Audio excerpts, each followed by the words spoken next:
ऋषिकेश में प्रधानमंत्री नरेंद्र मोदी ने कांग्रेस पर ऐसा अटैक किया कि अब राहुल गांधी को समझ नहीं आ रहा है कि पीएम के वार से बचाव कैसे करें। कांग्रेस की एंटी सनातन सोच को निशाना बनाकर पीएम मोदी ने एक तीर से दो वार किए। पहला, सनातन से कांग्रेस की नफरत का बहुत बड़ा सबूत दे दिया और दूसरा प्रूफ पीएम मोदी ने उत्तराखंड की पब्लिक के सामने रखा कि कैसे कांग्रेस मां गंगा और गंगा किनारे बसे लोगों का खुलेआम अपमान करती है। आयन भारत आपको ये पूरी डिटेल रिपोर्ट दिखाए उससे पहले पीएम मोदी का ये बयान सुनना बेहद जरूरी है। सार्वजनिक रूप से घोषणा की है कि हिंदू धर्म में जो शक्ति है उसका विनाश करेंगे।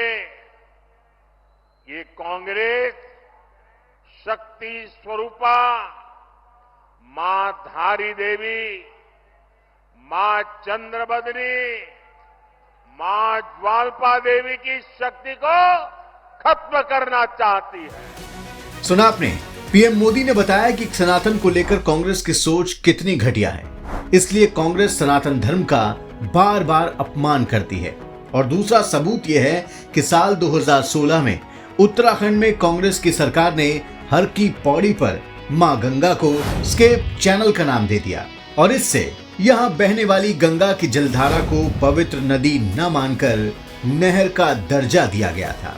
यानी कांग्रेस की नजर में मां गंगा सिर्फ एक नहर है।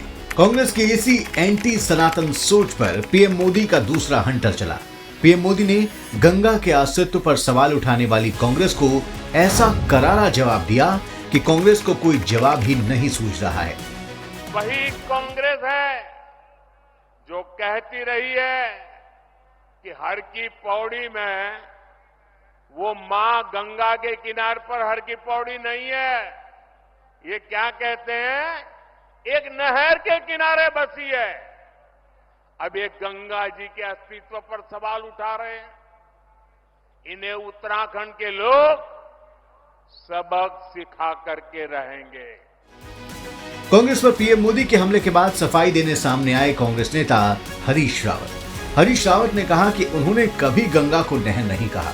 एक्सप्लेनेशन के लिए रावत के पास जब शब्द कम पड़ने लगे तो उन्होंने कहा कि गंगा नदी है लेकिन नहर के फॉर्म में है। अब रावत को कौन समझाए कि वो क्या बोले जा रहे हैं। जनाब, मां गंगा को सीधे नहर बोलिए चाहे नहर के फॉर्म में बोलिए, अपमान तो कर दिया।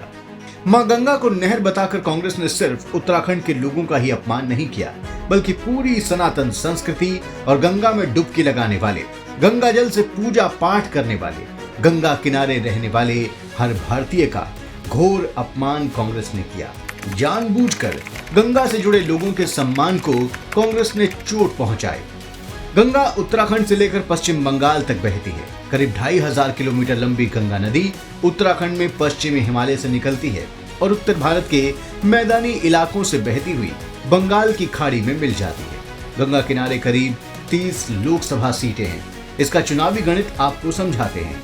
2014 के लोकसभा चुनाव में गंगा किनारे की 30 सीटों में से 20 से ज्यादा सीटें बीजेपी के खाते में गई और अब 2024 के लोकसभा चुनाव में भाजपा का दावा है कि वो गंगा किनारे की सभी सीटों पर अपनी जीत पक्की कर चुकी है, क्योंकि गंगा का अपमान कोई भी सनातनी नहीं सह सकता और मां गंगा के अपमान के बाद तो गंगा किनारे वाले वोटर कांग्रेस से बहुत ज्यादा नाराज चल रहे हैं।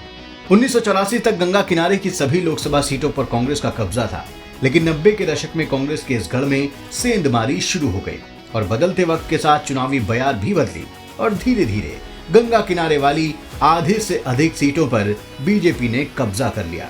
गंगा किनारे वाली बड़ी संसदीय सीटों की बात करें तो इनमें हरिद्वार, मुजफ्फरनगर, एटा, मेरठ, बिजनौर, भदोही, उन्नाव, बदायूं, कानपुर, बुलंदशहर, फर्रुखाबाद, हरदोई, कन्नौज, इलाहाबाद, रायबरेली, वाराणसी, गाजीपुर, बलिया, हाजीपुर, पटना साहिब, सारण, बक्सर, कटिहार, खगड़िया, भागलपुर, मुंगेर, मुर्शिदाबाद, बहरामपुर, नवद्वीप, वर्तमान रानाघाट और हावड़ा प्रमुख हैं।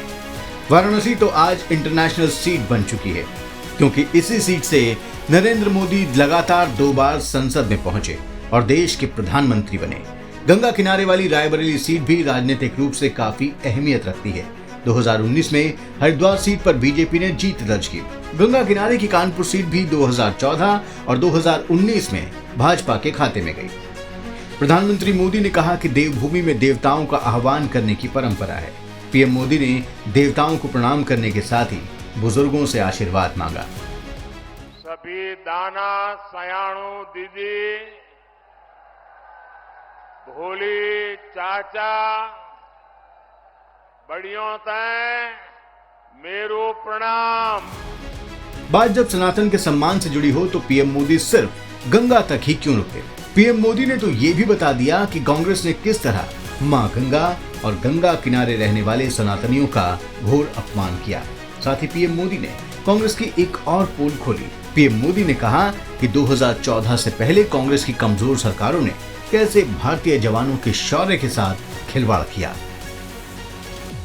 कमजोर और अस्थिर सरकार रही है, तब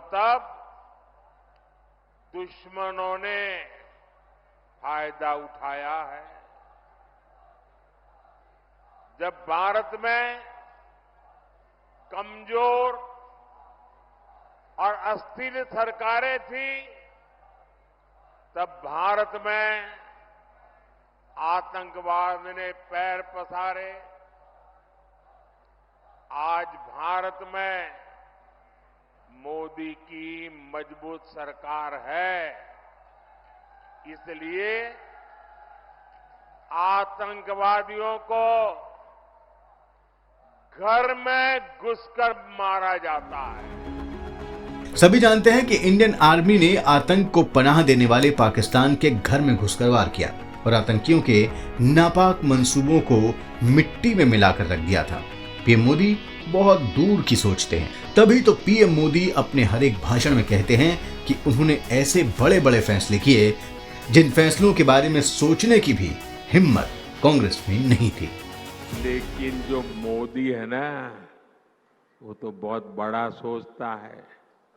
ये मोदी दूर का सोचता है और इसलिए अब तक जो हुआ है वो तो ट्रेलर है, ट्रेलर। मुझे तो नए जम्मू कश्मीर की नई और शानदार तस्वीर बनाने के लिए जुट जाना है। तो मित्रों, अगर आपको हमारा ये वीडियो पसंद आया हो तो आप इसे जरूर लाइक करें और हमारे चैनल आयॉन भारत को सब्सक्राइब भी कर लें। धन्यवाद।